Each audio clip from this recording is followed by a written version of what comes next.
What is up, everybody? This is episode 4 of Fuck It, We Ball. This week we got Eric Sexton. He's a up-and-comer in the baseball industry. We're going to kind of get into it and just talk about him and his life and a little bit of baseball. All right, so jumping into you personally and how this all started, let's talk about your story and who Eric Sexton is. So tell me a little about yourself. Yeah, absolutely. So I was born in Indianapolis, Indiana, 1996. I'm 25 now. So fresh out of college a couple of years ago. Yeah, old guy, right? So I was born into a baseball, softball family, man. My dad was a baseball nut growing up, diehard Cincinnati Reds fan. He didn't play past high school, but played his whole life and ended up going into the media side. So working in radio, and his dream for forever was, being the play-by-play guy for the Cincinnati Reds. And he, carried that love with him his whole life. He's doing something a little bit different now. We'll save that for another day. But my mom also grew up playing softball.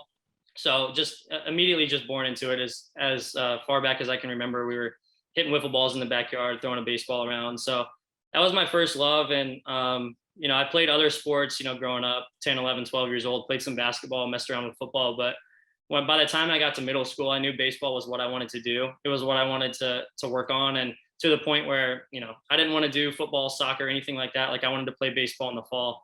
And go work out at the indoor facility in the winter. Like that's just, my brother and I both, that's what we wanted to do. So that kind of passion and love for baseball, as it worked out, we used to vacation down in Clearwater, Florida, and take a spring training trip every year. So my grandpa is a Philly guy, big Phillies fan. They play spring training in Clearwater. The Reds, before they moved to Arizona, were down in Sarasota. So we would take a trip down there every year and go watch spring training. My brother and I would go out there and, chase down autographs, BP, home run balls, all that stuff. And we would go down there a couple times a year and fell in love with the area down on the west coast of Florida, and ended up, after my freshman year of high school, moved down to Dunedin, Florida, permanently, just my immediate family. And that was really driven by, my parents, being flexible with work and being able to make the move, but also knowing that myself, my younger sister who played college softball, and then my younger brother who's a current college baseball player, they knew that's what we wanted to do. And we were in Indiana, we were trapped in a basketball state, and we didn't have the resources, didn't have the weather to really go at this baseball softball thing full time. So we went down to one of the big baseball softball states, moved down here for high school. And that's really where it became a serious thing for me. It was pretty eye-opening moving down to Florida. We went to one of the premier high schools down here, state championship level program. I mean, guys, I remember one of the first guys I saw at my high school, he later ended up getting drafted by the Cleveland Indians, was just a giant, man, 6'4", full beard, threw 95 miles an hour. And I'm sitting here, it's my first time seeing high school baseball in Florida. I'm like, that's a grown ass man, bro. Like that can't be serious.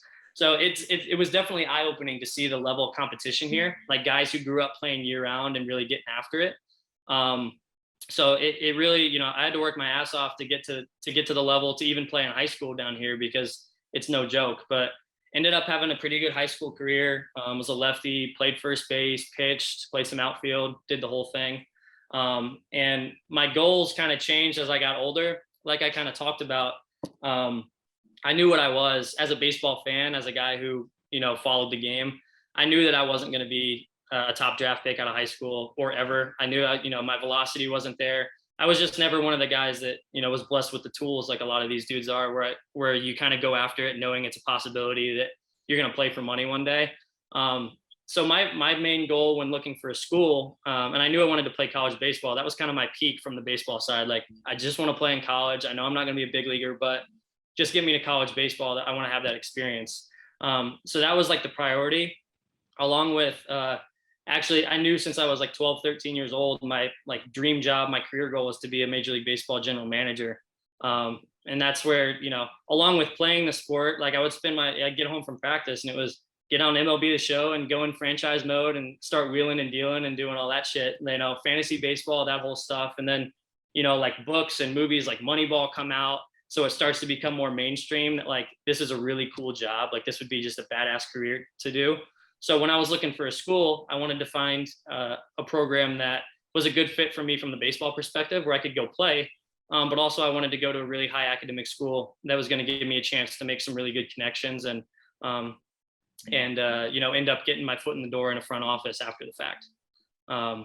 So I graduated from high school from Dunedin in 2014 and ended up going to Rollins College, which is a Division II down here in Orlando, where I currently live, to play baseball. So Rollins plays in the Sunshine State Conference, which is the best Division II conference in the NCAA. So you probably heard of like University of Tampa, who they've won some national championships, Nova Southeastern, Florida Southern, schools like that. That it was some pretty high level competition.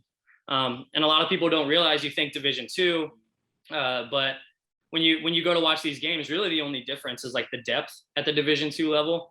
Like our Friday, we had my senior year, we had four guys on our pitching staff that got drafted by different organizations, and we had probably 8 to 10 guys on our staff that sat above 90 miles an hour, and it was like we talked about, man. The talent, at this point is off the charts, even at the Division II level. It's tough competition to get your playing time there, but it was a really cool experience. I got to play against some of the best players in the country, and had a really we didn't win as many games as I would have hoped at Rollins, but the guys I met, the connections I made, ultimately set me up for success in my career. So really enjoyed that. One of the reasons I picked the school, actually, a couple former major league GMs that graduated from Rollins. There's a couple like hot spots when I was doing my research of like, how do I get in the front office? Like, where'd Theo Epstein go to school? Where'd all these guys, like, what was their path? And where it is now, it's a lot of Ivy Leaguers. There's a school, Amherst, up in Mass, that a lot of GMs have come from. And Rollins was one of the small kind of hotbeds down south, where I got to stay in Florida, go to a really high academic school, play baseball. It was kind of the perfect fit for me. So I was fortunate to be able to walk on there. I didn't get a scholarship or anything like that. I had to get that on the academic side. Again, going back to didn't throw very hard. Wasn't the most impressive dude at a showcase or anything like that. So scratched and clawed my way there. Got a little bit of playing time, but ultimately, so our CEO at Baseball Cloud, the guy who started the company back in 2016, 2017, was a baseball player at Rollins and ended up playing in the Houston Astros organization for 7 years, and was a local guy. He actually, so to kind of get off me for a second, his position after getting done with pro ball was he became a financial advisor and ended up building a huge book of business with Major League Baseball players. So had millions of dollars under his management. Jose Bautista, Freddie Freeman, Jason Hayward, Dansby Swanson. I mean, the list goes on. Schwarber, Indiana guy. So he's had a lot of powerful connections in baseball and started this company. And I met him through a Rollins connection that I made, and it kind of it was perfect timing, man. Like right when the company was getting to the point where they were bringing people in, I just graduated and got an internship and ended up being the second employee of the company. So it looked a lot different back then. It's been a fun ride, but it's really cool kind of seeing the butterfly effect of how everything happened. And, for a little bit, I thought I was going to this school, thought I could pitch here, thought I maybe had an offer from here, but it ended up just being working out perfectly. So you touched on you being the second employee at Baseball Cloud. How much has Baseball Cloud changed since you got there? Like, what did it look like when you first got there? And, what does it look like right now? And where do you see it in the future? Yeah.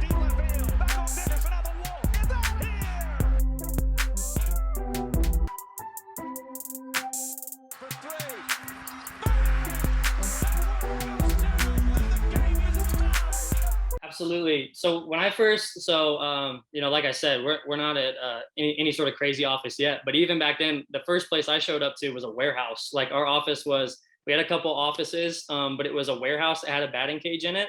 And at the time I took my internship, the company was still learning about all the hardware that captures the information. Because Baseball Cloud's a software company. We take the information that the radar guns and the cameras capture on what the players are doing, and we turn it into reports and player profiles and things like that. So it was a big learning curve, and it was something that was very new to everybody. So we did a lot of I would show up to work and, hit balls, throw balls at machines, trying to learn what all the numbers meant, trying to learn what the experience was like for a college or a pro player or coach to get the data captured and then see it. So before we can make solutions that people use, we really had to have an understanding of what the stuff meant, and we had to be experts on it ourselves. So that was one of my first jobs as an intern, was setting up the machines, going to capture data at high school games, travel ball games, even setting it up for like batting practice. And it was really like, I had heard of, StatCast entered MLB in 2015. So as a baseball fan, I knew about exit velocity, spin rate, but I'd never gone down the rabbit hole. And it's a deep one, man. Like once you start to learn about the metrics and everything that gets captured, there's a lot to get up to speed on. And the goal of the company was to be the experts in the space. So that was like one of the first things we had to do. But yeah, since then the team's grown quite a bit. We're up in, anywhere between probably 20, 30 employees now. We've got developers all over the country. We've got, a couple account managers. We've got all sorts of stuff going on. So the team's grown exponentially since I've come here. We're in a much nicer office now with some air conditioning, not a giant warehouse with a batting cage. So it's night and day, man. It's been a fun ride though. So where do you see Baseball Cloud going in the future? Like where are the next steps going? Yeah, so kind of the game plan and how everything unfolded. Major League Baseball, they, through their analytics, through their front office, when we started the company, by that time, they really were starting to figure that out themselves. Like they had their own internal portals that they would house all their information in, and they had all their tools and their analysts, and they would pay hundreds of thousands, millions of dollars to developers to build out exactly what they wanted custom to them. So we knew as a startup baseball technology company, we weren't going after Major League Baseball. Kind of the story to back up for a second, how the company got started. So my boss, who I mentioned, our CEO, as a financial advisor, again, this is a baseball dude, right? Like he was a catcher, minor league catcher, like hustler, like not, again, kind of like me, not a big dude, didn't hit home runs, like really had to grind his way up. And had that kind of mentality, old school kind of baseball dirtbag mentality, right? So he was one of those guys, and ended up through just all of his connections playing, ended up, like I said, building a huge book of business on the financial side. So Jose Bautista, the story kind of starts with him because he was going into an offseason negotiation with Toronto after a couple of his big years, and he wanted to get paid big money. And they were fighting him with this data, saying that, man, you're getting older, your exit velocities are trending this way, you're swinging and missing a little bit more. So they took the data and kind of spun it against him. And when Kevin, our CEO, was in the room with him, seeing all this stuff, hearing what the team was saying, he knew that he had to learn more about this information. It just wasn't a fair fight. Like they had access to all this stuff and he'd never even heard of it. So through some of his connections in college baseball that he knew that were starting to use the analytics, he reached out and was like, hey man, I'm doing this stuff with Jose. They're throwing all these heat maps, spray charts, all this stuff at me. I don't know what it is. I know you guys use it at the college level. Tell me, like, what do I need to know? How do I help this guy out? And they told him, like, at the college level, they didn't have the visuals. They didn't have the spray charts, the heat maps, the really cool stuff. All they had was just an Excel sheet that spit out the numbers to them. And it was just this ugly giant, if there was 300 pitches in the game, it was 300 rows, like dozens of columns of metrics. And it was just this ugly thing that you basically had to be a computer science, like coding guy to make sense of it. So they had, in college baseball at the time, there was, it had just rolled out in the big leagues, and there was only like the top Power 5 schools were starting to use it. They got the machines, but they didn't have any software. So through that conversation, my boss asked him, if I made something like the Blue Jays have for college baseball, would that be a good idea? And the guy told him, like, if you did that, you'd be a billionaire with a B. That's like the quote he always uses. But that kind of sparked his idea where he said, like, dude, there's a massive need at the college level and all the levels below, because the major league clubs had the resources, they have the money to make all this stuff, but no one else did. They didn't have the knowledge, they didn't have the budget. So that was kind of our main goal, was to start in the college space because that was the immediate need. The 12-year-olds, 13-year-olds, those guys we're talking about, they didn't know any of this stuff existed yet. So we wanted to position ourselves in the college market first, so that a year, 2 years, 3 years, 5 years from now, if we got the Power 5 schools and we work with the agents and the clubs and all that stuff, well, everybody in high school is going to believe that what we do is legit. And they're trying to get recruited to go to those schools.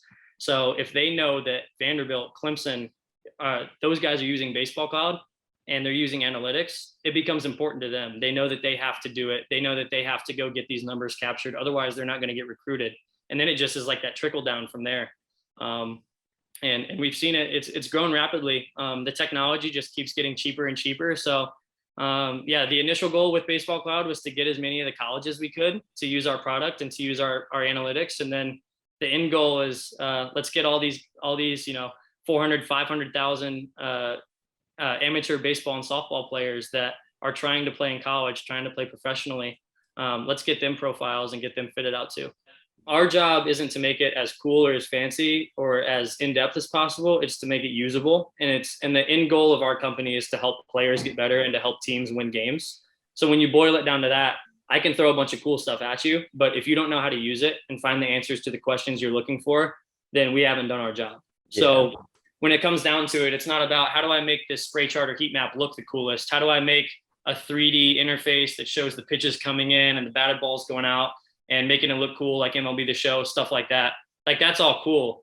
But like what the coaches and the players want, they want to boil it down to what pitches do I hit the hardest? If I'm a pitcher, what sequences work the best for me? Like when I throw my fastball here, do I get swings and misses, or do I give up line drives and home runs? So that's the stuff we have to help them find as quick as possible, because when you're trying to make adjustments on the fly from game to game, from a Friday night game to a Saturday morning game, like they need answers to these questions quickly so they can jump back in and go out and kick ass the next day using the numbers they got the night before. Yeah, like so it's nice for like the fans to have the visuals, but then the players are just like, just give me the data. Like that's exactly all. I just need the answers. Yeah, and that's what we saw on the big league side. You know, where this all started in 2015 with StatCast and the way major league organizations were doing it. It was all for fan engagement at first. That's like why they implemented it at the major league level. They wanted, you know, fans to see how fast guys were running, how far they were hitting the ball, all that stuff. When teams started to get a hold of the data, they realized how valuable it was, and they were able to make decisions off of it and predict player value and, you know, and change their defensive positioning, all sorts of stuff, all off of that information. But where MLB got it wrong at first was they were keeping this stuff from the players. They were almost using it against the players, to the point where if I'm playing in an organization, I wouldn't even see my data, but I know my GM, my front office had it, and they were just going to use it when I was a free agent to devalue me, right? Mm-hmm. So the teams that were the first to really use the data and provide it to the player and helping them get better, the Rays, the Astros, the Dodgers, Yankees, there's a couple at the top compared to others, and the rest of them have had to catch up in the last 5 years. But those, there's been books written about, Houston, how they went from last place to becoming, and I know it's a different conversation with those guys now with everything that happened. But one thing they did really well, better than anyone at first, was they gave this information to the players, and they did a really good job of explaining it to them what all this stuff means and how they can use it on the mound. And they were always the most prepared dudes when they went out to pitch and all that stuff, regardless of what happened. That's just one example. There's millions of them, but yeah. So like, that's kind of our thing. We wanted, when we started the business, it was like, we want this to be for the players, not just for the coaches, not just for the general managers, but we want the players to be empowered by it and use it to get better. Like growing up, like playing baseball, I never had access to any of it. I would have loved to see how this could have helped me if I had this information, especially in college. Yeah.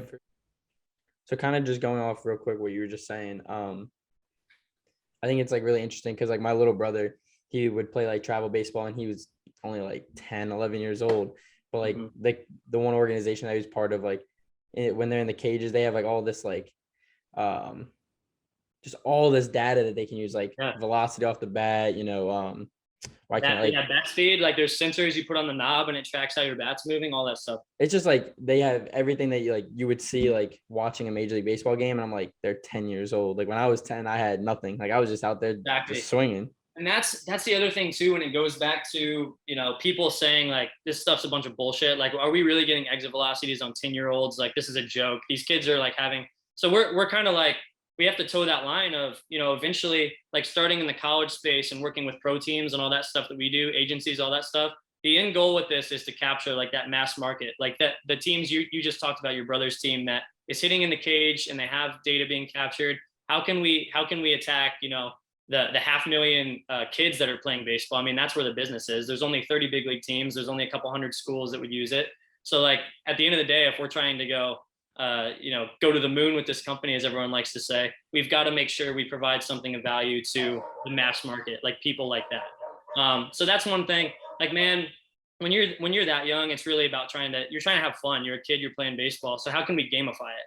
Like we've got, and that's something we're working on right now. Like we've got products that, big league teams are using, that's like a 3D baseball where you can put your grips on and track how you're releasing it, you're spinning it, all of that stuff. Like we're going down the road of how do we make this same product cool and usable for a 10-year-old? Because that's way too advanced. But Like if I'm a 10-year-old and I'm throwing a bullpen, or if I'm getting a pitching lesson, how cool would it be to have a TV set up next to the mound? And if I threw my hardest pitch of the bullpen, like you've got like fire emojis coming up, or you've got some big leaguer coming on the screen telling them good job, or whatever the case might be. Like that's kind of the stuff we're working towards, is like, how do we make it cool, not too complicated, but make it fun for the little guys? And then as they grow up through the game, and then, okay, now I'm a serious high school prospect. I'm trying to play at Clemson. I'm trying to play at LSU. Well, at that point, you've got to kind of step up and really use it as more of a training tool, as opposed to just having fun with it. So it's kind of, you know, the goals of what the data does, it kind of changes as you grow up as a player. For sure. That's kind of our vision, though, in the next 10 years. Like, we would love to see, you know, a kid who made a Baseball Cloud profile and started doing that kind of stuff when he was 10, 11, 12. And then he was getting data tracked through, maybe his high school had it. Maybe he went to a perfect game tournament and they had data there. And he can just follow his whole career on Baseball Cloud all the way up through where he played in high school, college, travel ball. And you can just kind of see how you progress year to year. Like, man, this is when I made my big jump in velocity this summer. I can see it like outing to outing. I had a growth spurt. I changed my windup or whatever. And I just, like, you can go back and see all that stuff. So we think that's going to be really cool in the future when it gets to that point. For sure. I mean, this is all like great stuff. I mean, it's just setting up the next generation of players to just be the best possible athletes or baseball players that they can be. So there's nothing wrong with that. Exactly. For sure.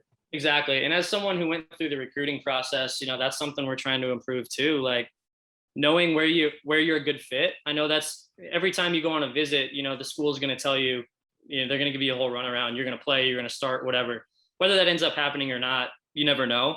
But if you're aware of your abilities as a player, like, I know I could have never pitched for the Yankees or been in the starting rotation at Vanderbilt. I never had the stuff for it, but I felt I was good enough at my Division II program to contribute and be a good pitcher there. And that was just, I had to know all that just by knowing baseball, watching the games, knowing the talent level, guys that I played with, kind of seeing how good they were compared to where I was at.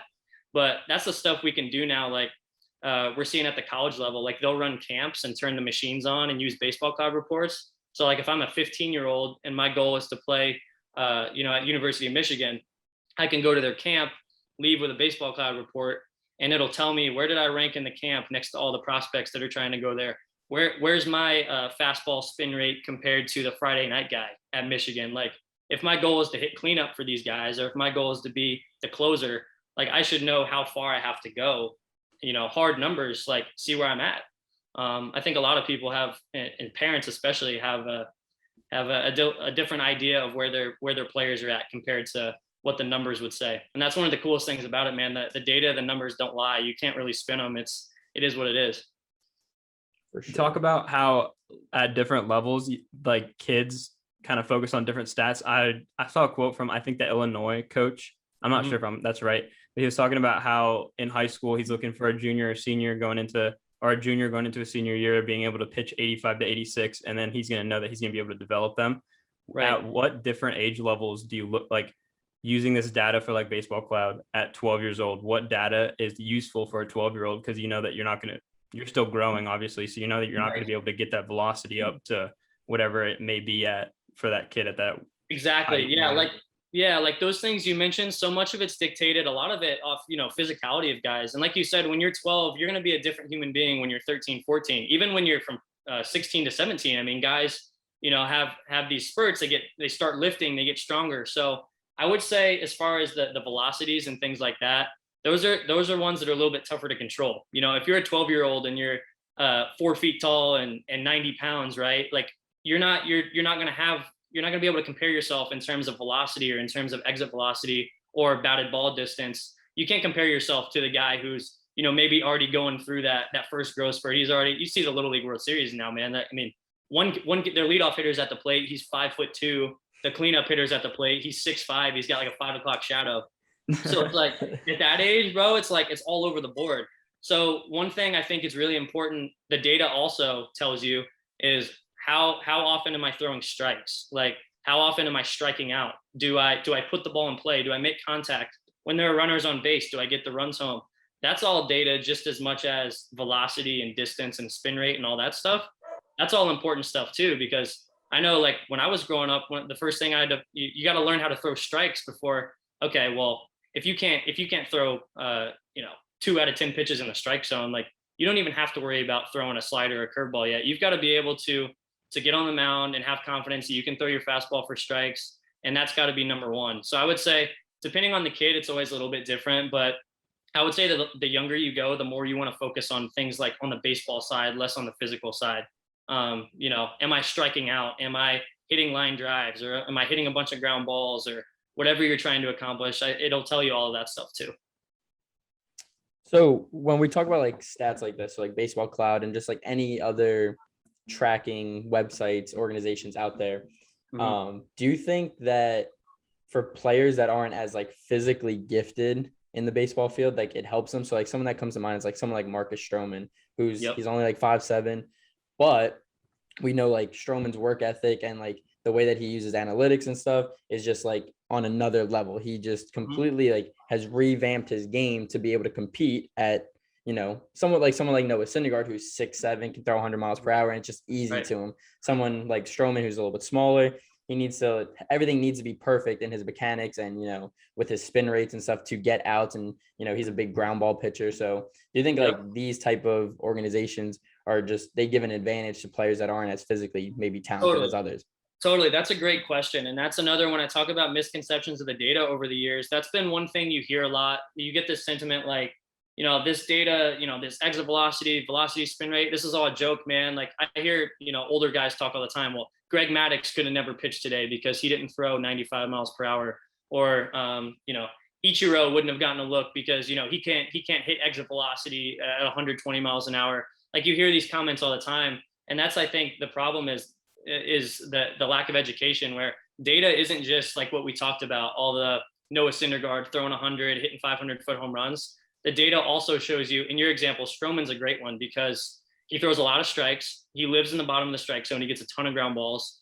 And it'll also show from a stuff perspective, like his like sinker, his changeup, like it moves at ridiculous rates. So just because, you know, your velocity may not be tops in the league, your horizontal break, so how much your pitches are running away from hitters, that might be top, you know, that might be in the 99th percentile of baseball.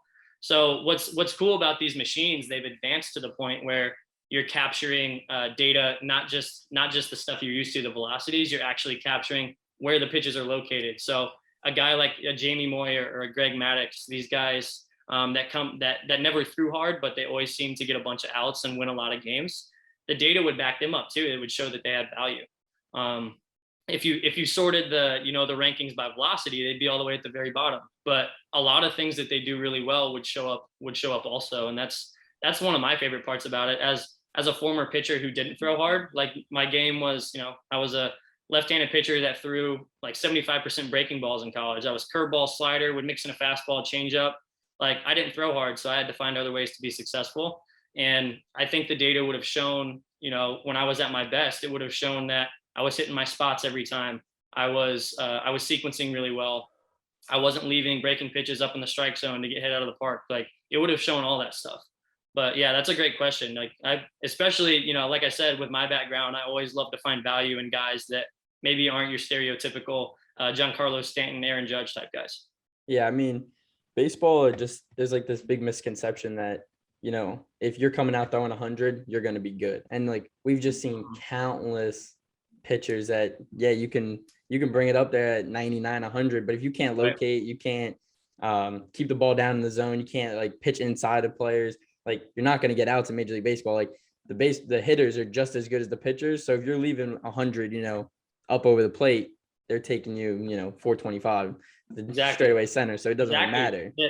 These guys are good enough, man. They'll adjust to whatever you got. And if you can't execute a game plan, you're going to get hurt. And that's something, I mean, you're seeing it at all levels now. I mean, there's 16-year-olds throwing, 95 miles an hour. That's like, physically, that's where, with the training and everything that's available to these guys, that's where it's gotten now. And it's really, you know, that used to set you apart. That used to virtually guarantee you a spot on a big league roster. But now you've got to really bring it in other areas. You've got to have the work ethic. You've got to have the smarts, going out there and approaching the game the right way. All the stuff that the old school guys love to talk about, the intangibles, those are as important as ever, because the talent is just at a stupid level, and it's only going to keep getting better. Well, my last thing about that is that I think it's making the game better, because if like you just had anybody that was throwing just 100 and they were like guaranteed a spot because not a lot of guys were doing it, then like if they still weren't that good at locating their pitches like we were talking about, then maybe they shouldn't deserve a roster spot. But now that since everybody can do it, and the people that are getting roster spots now are the people that can locate their pitches, have good spin rates, we're getting like the best baseball players now and the best baseball possible. Right. Yeah, I totally agree with that. And that's something too where the guys who do hit those big numbers, those high velocity guys, they're still going to have the benefit of the doubt to some degree, because the data does show that if you can spot that 100 miles an hour, well, now it's game over, right? I mean, you become, when you've got the high end stuff and you've got the high end execution, you become Jacob deGrom, you become Garrett Cole, like you get to that $40 million a year level. So I think there's still that aspect of, well, if this guy throws 100, but he totally sucks, he gets hit all over the yard, he walks everybody, well, he's going to still probably linger around a little bit longer, because everybody still thinks, man, if we get this guy right, if we can get him to repeat his delivery and he starts throwing strikes, like we got something here. So that's where, like, when those guys struggle, they still kind of, they tend to get that, that extra love where it's like, all right, we're not releasing this guy yet. He's got something that's really special and we're going to try to maximize it. Whereas if you don't have the stuff and you don't execute it and you're not having success, well, there's less of a reason to keep you around. So I'm not sitting here saying that like velocity, exit velocity, things like that don't matter. Those are tools, and those are things that are highly sought after, and they'll keep you around a while when you're not playing so well. But ultimately, like you said, man, you got to get it done in the games when it matters. Of course. So when we talk, like you just talked a little bit about before they had like baseball cloud or like the heat maps and like the things to make it all look nice, it was just really like Excel sheets. Yeah, I can pull one up if you guys want to see it. I don't know if that sure. Yeah, for sure, why not? Yeah, that'll, if you want to enable the screen sharing, Braden, I'll get some stuff pulled up to maybe make it a little bit visually better. Yeah. You guys will see it when you first when I first pull this up. You'll be like, dude, like, how could anyone even get any value out of it? It's just really messy, dense, the whole bit. But yeah, I mean, that was, you're having 40, 50-year-old baseball guys trying to figure out how to learn SQL and R and Python to try to like basically give average spin rate to their pitchers, because they knew it was important. They just didn't know how to use it. Well, that's kind of where my question was going to go. Yeah, let me did you do anything with like R, Python, etc.? Like, do you like when you were in college, did you like kind of learn it a little bit, or like are you learning it more now, or is it kind of like you don't even really need it at this point? So yeah, good question. I skipped over that pretty important part. So my major in college was I had two majors, business management and economics. I thought that was like the way to go. I was a little uneducated in like the trends of where baseball was headed. If I could go do it over again, I probably would have thrown like a computer science minor in there to learn how to code, because I'm seeing how important it is. Luckily, I'm in a position now where I'm more customer facing and I don't have to do all the development. We've got guys that are much better and smarter than me that have been doing that for years, that handle all that stuff. So luckily, it would have been a nice skill set to have, but I don't use that day to day. So this is like the sheet that I'm telling you about. So like this was a game, looks like, yeah, a 2019 game between Georgia and Vanderbilt. There you go. Here's Kumar Rocker, started for Vandy that day. But all of this stuff during a game, there's someone up in the press box tagging it, telling the machine who's hitting, who's pitching. And then they've got to tell them, was it a fastball, slider, curveball, changeup? They got to tag the pitches. Then they've got to tell the machine that was a foul ball, that was a ball in play, fly out. So all of that stuff is tagged by a person. And then this is where the data starts. So it just goes. So this is why our company exists, because we had baseball people trying to figure out how to get value out of this. And this is like the ugliest, like dumbest thing ever, to have to go in and hit equals average on velocity and sort and filter and all this stuff. It's garbage. So, we built the thing where you can drop this Excel file in and it turns it into something pretty that baseball guys can actually talk about.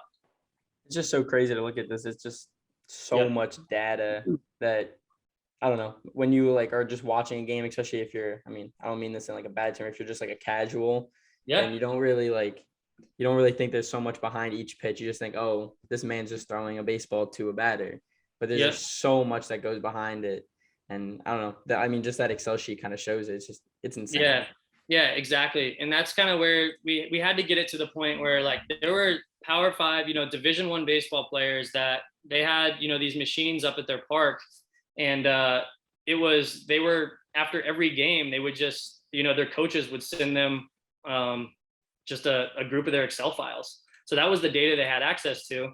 And that was the only option back then. Like, they were lucky to even get that. Like, that was like the high end of college baseball, was the players are getting those Excel sheets. So we got it to the point where now, if I'm a college baseball player, I log in, I've got all of my games up here on Baseball Cloud, and I've got all of my data here, all my spray charts, heat maps, and all that stuff.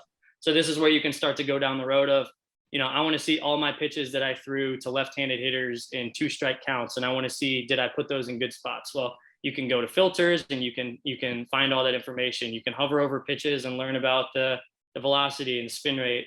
And I could spend like 2 hours with you guys just on the cloud stuff, and I won't do that. I know we got limited time, but it just goes, we're just trying to answer as many questions as possible for these guys. So instead of them having to look at 20 Excel files for their 20 starts over a season, it's just all thrown in here, and they can see all their pitches in one place and learn what they do well, what they don't do well, and try to get better from it. Would you say that the Major League Baseball version is like something like Baseball Savant? Yeah, so that we get a lot of inspiration from Savant. So Savant, like we kind of touched on, Savant's made primarily for fan engagement, but it does a lot of stuff really well from the development side. Like when we talk about answering questions about your performance, like whenever I want to learn about a player, I go to Baseball Savant. So that's a great example, and that's where all the data lives. All 30 Major League Baseball teams have their own internal Baseball Savant where they store all of their stuff and all their proprietary stats, formulas, information on players, contracts, you name it. So that's a great thing to bring up. Anyone watching this that's interested in data or analytics on the baseball side that wants to get into it, Baseball Savant's the first place to start. Major League Baseball has done a great job of making all this information available to fans and making it a really cool experience. But even Baseball Savant, if you took your average college baseball coach player and took them to Savant, it would be a lot for them to handle. We try to even for fans like us who are really into it, it's a lot. There's stuff that I can't find. I can't navigate it at times, and I'm literally in the industry. So there's a lot there. So our goal with Cloud, where some of the stuff on Savant might be cooler, our goal wasn't to make it cool. It was to make it usable and make it to where they can find the information they're looking for. Well, I know I mean, you can kind of see it on your website too, and Baseball Savant, like when you just bring up a player in the top right, it has like their percentile rankings. Yeah. And I don't even necessarily know what all of them mean, but I know what colors mean. Like if you're red, you're like the more red you are, the better you are. The more blue that you are, the worse you are. So like if I'm just like sending something to like my family's group chat, if we're talking about like, I don't know, Jacob deGrom, whatever, and I'm just like, he's really red. That's good. I don't know what it means, but it's good. So like color coding things, like that helps out like the casual fans or like people that don't know, but like even like someone like us, like you said, it's still a lot for us even. And it's easy to get caught up, especially like in the world that I live in, like baseball Twitter. There's a lot of like ego involved. Everyone wants to be the smartest dude in the room. Everyone wants to make the coolest shit, like make it flashy, make it this, make it that. At the end of the day, if it's not helping players get better, if they don't know what it means, then it's worthless. Like it's cool, but it's worthless. And we're not trying to make stuff that's worthless. And like you said, a big thing to focus on colors, like big text, this is like red bad, green good, red good, blue bad. Like honestly, not that all these guys are dummies, but really you only have so much time in the day as a baseball coach or a player, especially on the college side. They've got all this stuff to do, plan for practice, recruit, manage budgets, all that stuff. They don't have time to learn, they don't have time to spend 8 hours a day after work trying to learn about all this stuff. We've got to put it in their face and make it like they know exactly what they're going to do the next day at practice to make these guys better, because they got on Baseball Cloud and they learned this guy is struggling with this. So we're going to go in the cage and work on this for 2 hours. Like it's got to be like that. Yeah. So kind of switching gears a little bit, keep it baseball related. Yeah. Are you a Reds fan still, or now that you live in Florida, are you like a fan of like a team down there? Yeah, so I'm kind of all over the board at this point. So my dad, I was a Reds fan from birth. My mom's side of the family's got Philly ties, so that's where I'm a diehard Eagles fan. But the Phillies that follow, so Reds and Phillies like kind of my childhood teams. And now that I'm down in Florida, where I lived in Dunedin was only about 25 minutes from the Trop. So I'd go, you know how the Trop is, man. It's like buy a ticket for $10, buy Dr. Pepper for 10, and you're like good to go for the night, man. Especially as a high school kid. as soon as we could drive, we were just heading over to the Trop. We could afford it, go over, watch baseball. So I never thought I would end up being a Rays fan, but I followed them so closely since I moved down. Those are my guys now. And I also, just as a baseball nerd, I've always liked how they go about their business.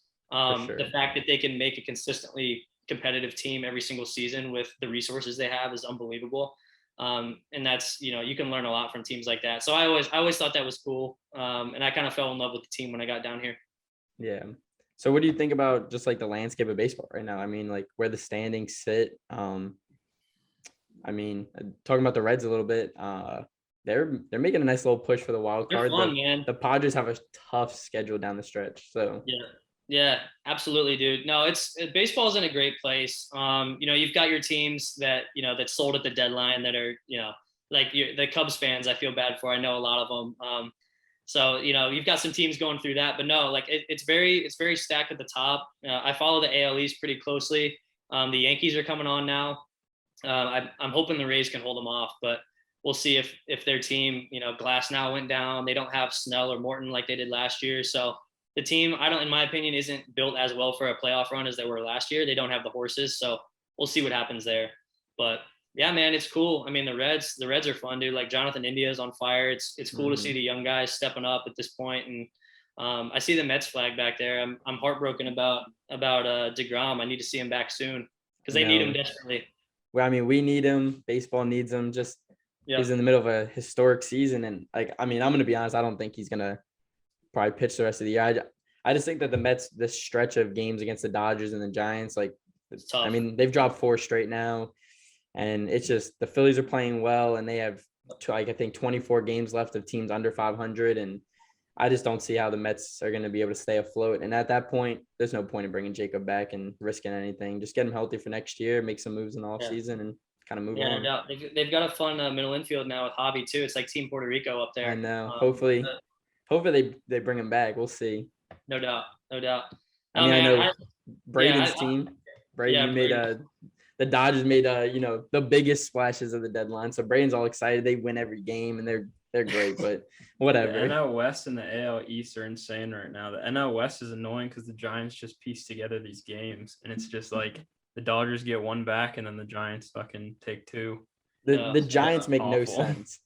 Like you look at the Giants roster, and you're just like, why are they good? They're like the Rays of the NL this year. They're doing it. They're doing it with these guys you've never heard of, or just guys maybe a little journeyman. I think I saw watching the game last night. I believe I saw pop up that they've got the oldest average roster in Major League Baseball. Like they've got guys that have been around, like my guy Longo, guys like good veteran presence. They're still playing at a high level. Buster Posey, like guys like that. I mean, they've got the leadership. The young guys are stepping up. So I'm excited for them. I like to root for teams like that. No offense to Braden. I give him a hard time in the group chats all the time about the Dodgers stacking up. And they're fun and good for baseball too, but like just at the Rays fan in me, the fan of the little guy in me likes to pull for a team where it's like, you've got a dude like, what's his name? Logan Webb pitching against Max Scherzer.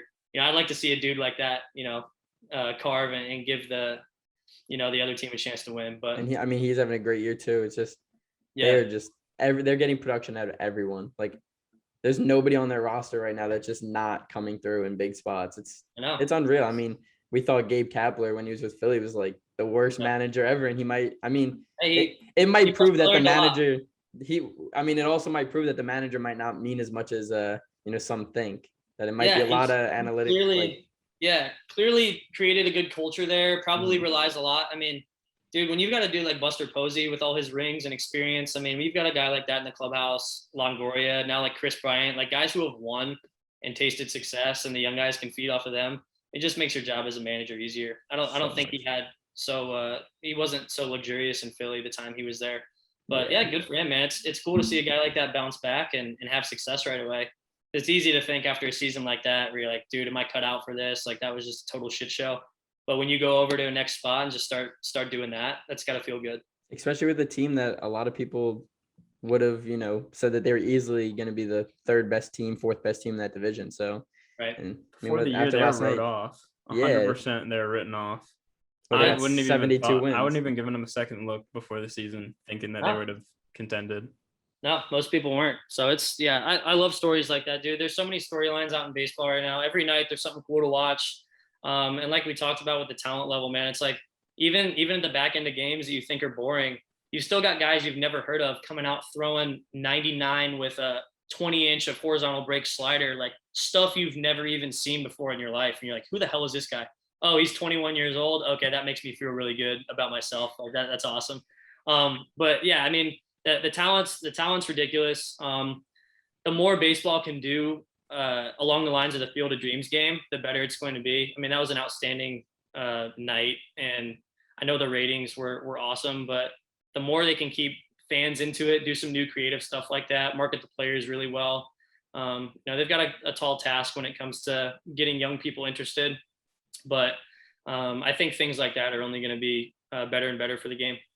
I think the game's in good hands right now, especially with the young players like Shohei, Acuna, and Tatis and all them. But then you also have the game in the hands of Rob Manfred, who's we're going to jump into another topic, which is spin rates for this season. So Right. I know that we've had this conversation in the group chat, but what's your thoughts on spin rates for this season? Because I know that spin rates have dropped significantly, and you said that you're a baseball nerd, of course. So Sure. I know you probably have a pretty strong opinion on that. You know what? It definitely got to the point where, like, because this is something that's in the rule book, but it was just overlooked. Like, we just know guys do it. It is what it is. It definitely got to the point with some of the substances, like you're looking at like spider tack and things like that, where it became less about like pitchers really just trying to find a grip, was more about like they want to throw strikes and they want to not have the ball slip out of their hands when they're pitching in the middle of July and it's 100 degrees and they're sweating and they've got rosin and they're just trying to get a grip on the ball. But I think it did get to the point, like guys are starting to get millions of dollars worth of contracts based on numbers like spin rate. So of course that's going to lead us down the road of, dude, how do I get better spin rate? How do I, like, if I just get to here, I'm going to get paid, right? So same type of stuff with like the roids and stuff like that is almost like, I'm going to do whatever I can while it's the Wild West to get paid, to be as nasty as possible, to get paid as much as possible. So I agree that I think the line was crossed when it came to substances, and it was getting to the point where it was less about controlling the pitches and more about like really they had a competitive advantage against the hitters. But what I didn't like about how it was handled was the fact that it was implemented in the middle of the season. Trevor Bauer, which I know that's a cuss word right now, but Bauer bringing up a lot of points about in the off season when this was discussed, the pitchers and the Players Association was told that this was something that was they were going to collect baseballs this year. They were going to do like what I do, data collection, try to figure out what stuff was being used, what impact it had. They were told we're gonna toss some baseballs out, we're gonna run tests, we're gonna get a full season's worth of information, and then when the collective bargaining agreement rolls around in the off season, when we can meet on this stuff, we're gonna come to a decision about what the rules are going to be moving forward and what the punishment's going to be. That's what those guys were told. So the entire off season, they were business as usual, throwing their bullpens, throwing in spring training games with the same stuff they'd always use, whether they were cheating, not cheating, whether it was sunscreen, whether it was Elmer's glue, whatever the fuck they're using now. They were all using the same stuff they always did. And for them to just drop the hammer like that mid-season and say, starting in 2 weeks, if there's any shit on the ball, you're gone for 10 games. That's what I have a problem with. I think it should have waited till the off season. And as a Rays fan, I'm incredibly biased to see, Glasnow said it threw him off, having to switch his routine. He was I think sunscreen and rosin guy. So he would spray the sunscreen on, get a little bit of tack and then go. And that was all, according to him. So just as a fan and wanting to believe these guys are like telling the truth, when he says that he just quit cold turkey because he didn't want to get suspended and he felt things differently in his arm. And it ultimately he thinks maybe not led to an injury because like he said, he goes, I'm 6'7" and I throw 100 miles an hour. Like there's a lot of stuff that can go wrong when you're that powerful doing that kind of thing. So it wasn't the cause of the injury. Did I think it play a part? Absolutely. I mean, these athletes are like fine-tuned machines, man. Like the way things happen, like in your elbow, different ligaments, muscles, the littlest adjustment, whether it's like the texture of the baseball or like the hole you're stepping in the mound, like little stuff like that has a big impact on how you feel. So I really don't like the way it was rolled out. I wish they would have waited. I think where they're at in the offseason with having to do a new agreement with the Players Association and the league, I think it was a perfect time to address it. And the fact that they just rolled that out, I think was total bullshit in my opinion. Yeah, no, I mean, I definitely agree. I thought the big thing that Tyler Glasnow said that I kind of agreed with was with him completely just stopping using any type of substances, it made him feel like he had to grip the ball tighter. And like you said, just like those little like things that you're changing in your delivery or how you even grip a baseball, like that can really like fuck up your arm or Dude. really anything. So like I think people that kind of just threw that under the rug, I was like, well, you're not the 6'7" machine that throws 100 and is like these athletes are just they're physical specimens. Like we have no clue what they like feel on an everyday basis and how everything needs to be perfect. And having arguments about it just amongst friends. My washed up guy example was, bro, go to Top Golf and try to swing without your clubs and no glove and it's rainy or sweaty or whatever, and you're trying to take golf swings with these whack ass clubs and you don't have a grip and you feel like you're slipping and you're in tennis shoes, you're not at the golf course. Like even something like that, as an athlete, you guys know playing sports, if you don't even like based on like the shoes you're wearing, bro, like if you don't have, if you're playing basketball in the gym and you're slipping all over the place, it changes how you cut, it changes how you move. And it's like there's a lot of, I think, parallels with this example in baseball that you get used to doing things a certain way, you get used to equipment that you use allowing you to make certain movements or do certain things. And it's the same thing with as a hitter. If hitters weren't allowed to have pine tar, they've got to grip the bat tighter. They probably feel like if you can't take a full swing if you feel like you're going to throw it into the third row every time you're taking a hack, right? So you see guys all the time, they break a bat boy brings out a new one. What's the first thing they do? They go to the on deck circle, they fucking lather it up, rosin, big, get it to where they're, feeling good. I mean, that's feel is like one of the biggest things. And when you're playing at that high of a level, to screw with that in the middle of the season, I think was just completely wrong. For sure. Do you think this is going to be looked at as like how steroids are looked at, like how people look back at Barry Bonds' career now and go, well, he was using steroids for every single one of his home runs. Like obviously, like Trevor, there's videos of Trevor Bauer obviously using sticky stuff of when he was on the Reds. So like, do you think that this is going to be looked at as now his Cy Young is a little bit tainted because of this ruling, and moving forward, there isn't going to be any pine tar or any sticky stuff allowed, so that it's not going to be allowed in baseball? I can't speak for everybody. Me personally, I'm not going to look at these guys any differently. Like you hear it all the time. Like if you ain't cheating, you ain't trying. It's been cheating's been a part of baseball since its inception, man. I mean, you guys throwing in the early 1900s were spitting on the ball, were rubbing it up, scratching it up so they could get a little bit extra on their two seam. All the way up through the history of baseball, you've got guys manipulating the baseball, doing all sorts of stuff to try to get an edge. Same thing. I mean, like the steroids argument, like one of my favorite comedians, Bill Burr, he does a bit where he's like, okay, guys in the 90s use steroids. He's like, what about the dudes in the 70s that were like totally coked up? They were out there. He goes, they were out there in the 13th inning after an 8-hour road trip, and they were like fired up. Like I could see every stitch of the ball. He's like, you're telling me that's not like, he's like, how is that any less of an advantage than, getting strong and doing all that stuff? So I think it would be hypocritical for people to say, someone like Bauer or someone like Garrett Cole shouldn't be looked at the same as, maybe someone, like the legends. I don't know, maybe, who those guys were specifically, but I know there were a lot of Hall of Famers that probably did things that, they shouldn't have done according to the rule book. So personally, I mean, you've got all the hot take people on Twitter are going to say shit like that. But personally, I don't think, it's just an era of baseball. It's just, it's the era they played in. And I feel the same way about the steroid guys, but we can talk about that later. Yeah. I mean, the whole like cheating in baseball, like you still have to be good at baseball, like for like steroids to work. You can't just be like absolutely ass. Like just because you get a little bigger doesn't mean that you're actually going to be able to like read a curveball out of the pitcher's hand and be able to hit it. So like, I don't know, like someone like Barry Bonds. I mean, I love Barry Bonds. I thought he was great. He's one of my favorite players ever. And I'm glad, as far as like a controversial take, I guess I have would be, I think all those guys that met that criteria, on the playing field should be Hall of Famers. Whether or not they should be treated the same in the Hall of Fame is a different story. I think they could put them in a different section or put something on the plaque that notes that, hey, this is, the allegations or what was found against them. Like going to the Hall of Fame as a baseball fan, to me, it's honoring some of the best guys who have ever played, coach, manage, all that stuff.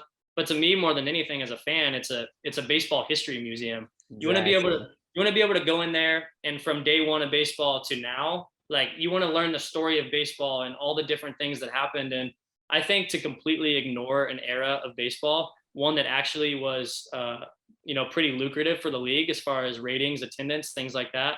Like, I want to go to the Hall of Fame and learn about that. I want to go there and see all of those baseballs. I want to see Mark McGwire, Sammy Sosa stuff. I don't want I feel the same way about Pete Rose. He's a part of baseball history, whether you disagree with what he did or not. I don't think you can exclude those guys from a museum like that.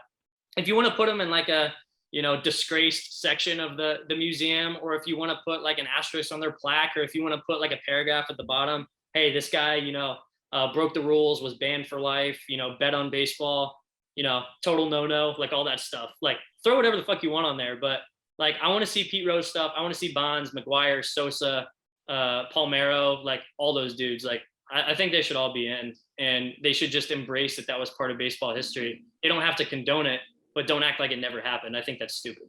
For sure. Yeah, to be honest, like, MLB profited from all these eras. They profited from the steroid era. They profited from this home run race from Mark McGwire and Sammy Sosa. They knew, like, everybody knew what was going on. Everybody knew that people were taking steroids. For years, people said Barry Bonds is taking steroids. Everybody knows it. He's not getting suspended or anything. But then as soon as he's done playing, it's a big like ordeal. He's not going into the Hall of Fame, all this stuff.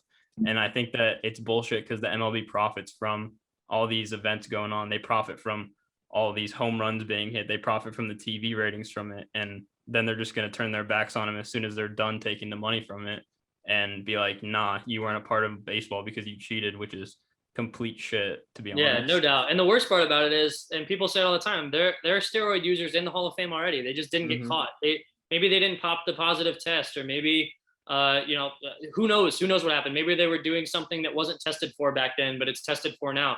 There are guys that have squeaked through, and the guys who played know who they are. But the fact that some guys now, that's where you run into trouble with this shit, is it's not an exact science. We don't know who did it and who didn't. We have speculations. We have tests from the early 2000s that were faulty and all these different things. Well, like, if we don't know, dude, how can we separate? How can we say this guy, he was accused of it, but he's fine, he's good to go. But this guy was accused and it was never proven that he did it, but his head got bigger, so he's out. You know what I mean? That kind of stuff. I don't know. I think it's a slippery slope you go down. I just, as a fan, I want to see everything. I want to learn about the steroid era. I want to see guys that, and who knows, like you said, you still got to go out and play the game. You're strong, you're healthy, you're feeling good every day. Those are some benefits of steroids, but the numbers, the things that Barry Bonds did, no one else in the history of baseball did that. The way he was able to make contact, never strike out, draw walks, play defense, run, one of the best player of all time, and he's not in the museum. It's just nuts. It's crazy to me. Yeah.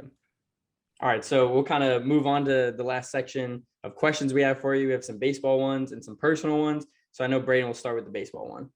All right, so we got some award predictions for this year. Who do you think is going to win Cy Young and MVP for both sides of the league? Oh, that's a good one. MVP, first guy, no brainer, Ohtani. He's doing something that only really one guy in the history of baseball has done at this level. He's a special dude. He's doing it on both sides of the ball. I think that's just a runaway. I feel bad for Vladdy because he's like putting up Triple Crown type numbers, but he's up against unfair competition, bro. Like, he's Ohtani's like he's the dude right now. So I think that's a no brainer. On the NL side, Tatis seems to be, at least is my guy, where if you look at all the numbers and now that he's healthy again, it was looking sketchy there for a minute, but he comes back playing outfield and hits 2 bombs in his first game back. So it clearly looks like he's not going to miss a beat. So that's one that comes to mind for the NL. Say Cy Young, as a Phillies, as a biased guy to some degree. I like Zach Wheeler right now. It's got to be Zach Wheeler. It has to be. It's got to be Zach Wheeler. Unfortunately for DeGrom, who was potentially going to run away with Cy Young and MVP, I think it's gotten to the point now where he's missed enough time. Yeah, he has no chance. Yeah, I don't think he's going to get a ton of love in the voting. So unfortunately, he's going to lose out this time. I would say Wheeler for NL. AL is tough. There's some guys up there. Garrett Cole, he's leading the league in strikeouts again. I know he had a few hiccups, when all the substance stuff came out. He had a few rough starts, but Cole's up there. I mean, who else we got? Who else we got in the AL? Who are the other candidates? I honestly, at this point, Lance Lynn, I'm a big fan of. Yeah, Lance Lynn. Lance Lynn's thrown really well. God, honestly, I would probably go with the big fella Lynn for the AL if he keeps doing what he's doing. I think he's got an ERA in the low twos. He's up there in strikeouts. Kind of leader of the staff for the White Sox. And I, as a Rays fan, I never want to side with the Yankees on anything. So for sure, I'll go with Lance Lynn in the AL for Cy Young. Sounds good. So, still kind of a baseball related question. If you had to have one walk-up song, walk-out song as a pitcher, what is it? Man, that's a good one. I'm a rock and a rap guy. It kind of depends on what mood I'm in. I went rock kind of all the way through my career, but as one of my favorite ones that I only used a couple times, but as an Eagle fan got me going was Dreams and Nightmares. I think, it does not fit me at all because I'm a lefty, like 5'11" white dude out there throwing like 82. And then you've got Meek coming on, but honestly, I don't give a fuck. That would be my number one. If I was a big leaguer, that's what I'm rolling with. I love it. I used to, that was more like for me, I would listen to it on the way to the field because I knew everyone would give me shit if I used it in real life. So I went something with a little bit more appropriate for my style, but yeah, I'll roll with Meek. All right. We kind of talked about your controversial take. So is it that, steroid users should be in the Hall of Fame? Yeah, we can stick with that. I'm all in on that. I love debating people on it, but it's just, I know some of the old school Hall of Famers, like Joe Morgan, some guys like that were pretty outspoken that they didn't want those guys in there. And, I can respect that because I think they should have a voice in it. But like I said, as a fan, I think it's important to look at all of baseball history and I want my grandkids to go there in 50 years and learn about Barry Bonds. I think that's amazing. Like that's someone I grew up watching. He's, you've got, what's crazy to me, you've got the home run leader in Major League history and you've got the hits leader, and neither of them are Hall of Famers. Like that, right. To me, that's just a massive fuck up on their part, maybe. But, I think there's a way to show inside the museum that, hey, this stuff was bad. It wasn't good. We shouldn't tolerate it. It's no longer allowed in our game. But again, like I said, I don't like erasing history. And I think they should be in there. So, sure. I think a lot of the young people agree with me. It might not be so controversial anymore, amongst our demographic, but I know a lot of the old heads are still very much fighting against that. So I'll roll with that one. I have a feeling by the time that our generation takes over power, there's going to be a lot that's changed in history. I think a lot of history is going to start coming back because I think a lot of people start to push bad away instead of just honoring what happened. Yeah. It's a countrywide, trend right now. People, that bad things happen all throughout history, man. It's just, you learn from it, you move on, you don't repeat it. And, to act like it never happened, to erase it, I think it's dangerous. And I know that's like a deeper conversation, but on the baseball side, basically I want to go in the Hall of Fame and see Barry Bonds shit. That's a no brainer for me. So I think that just creates a better experience for everybody personally. For sure. Okay. So moving into the last question, I know it's a little bit more lighthearted, not baseball related at all, but if you were given a year-long vacation and you were told that you could only bring 5 things outside of your everyday items of like clothes, your phone, your wallet, like AirPods or whatever, what would you bring? Man, that's a good one. Do I know where I'm going? Is there a bar there? Yeah. You can choose where you're going. So if you want to go to like a beach, that's on you. You want to go to the mountains, don't matter. Yeah, that's cool. Either way, I would say somewhere tropical, but I live in Florida. So to switch it up, I've always wanted to go out to Montana, go out west and do that. So that'd probably be the spot. But as far as things I would bring, I've been so busy with work. I haven't been able to be on the grind recently, but I'd bring a PlayStation in the show because I grew up on that stuff. And if I'm going to be on vacation, I'm going to try to get ranked in Diamond Dynasty for sure. I'd bring probably some sort of like wiffle ball, ping pong, spike ball, some shit I could play. Like I'm competitive, so that's how I like to pass the time too. If I'm not getting pissed off at my PlayStation, I'm trying to compete with somebody in something else. So something like that. I grew up on wiffle ball, so that would probably be the thing. Since I started working in like doing business, I've enjoyed reading like autobiographies, like business books about successful people, like their habits, what they do. That's something I'm trying to do more of, less of the dumb shit like PlayStation and more trying to, read some stuff that can help me out. So I would bring some books like that, just like, how to be successful in life, autobiographies about people that have built $1 million businesses. And it's amazing to read some of these stories. These guys start with nothing and build these empires. I think that's cool as hell. I would bring some Eagles gear. for sure. If I'm gonna go out there, if I'm out there for a year, I've got an NFL season I got to prepare for. So I'm one of those fans that gets all decked out and shit. So I'm gonna bring my whole wardrobe out there. Make sure to get some Eagles fits off for when they're winning 14 games this year. Whoa, that's controversial. That's controversial. That's why I saved it for the end, so you can't argue with me. Shoot, what else? What am I at? 4? Is that 4 thing? Yeah, one more more. thing. Oh, what else do I like? Maybe like a deck of cards or something. I love blackjack, gambling. I'm a degenerate to some degree. So yeah. Betting on sports, playing blackjack, stuff like that. I think that's cool. So bring some of that out there. Awesome. I mean, those are all great things. So we want to thank you for being on the show. Like, you gave us a ton of time. This is awesome. We learned a lot about, what you do, where baseball's kind of going as a whole. And I mean, we can't thank you enough. I mean, you're more than welcome to come on the show whenever.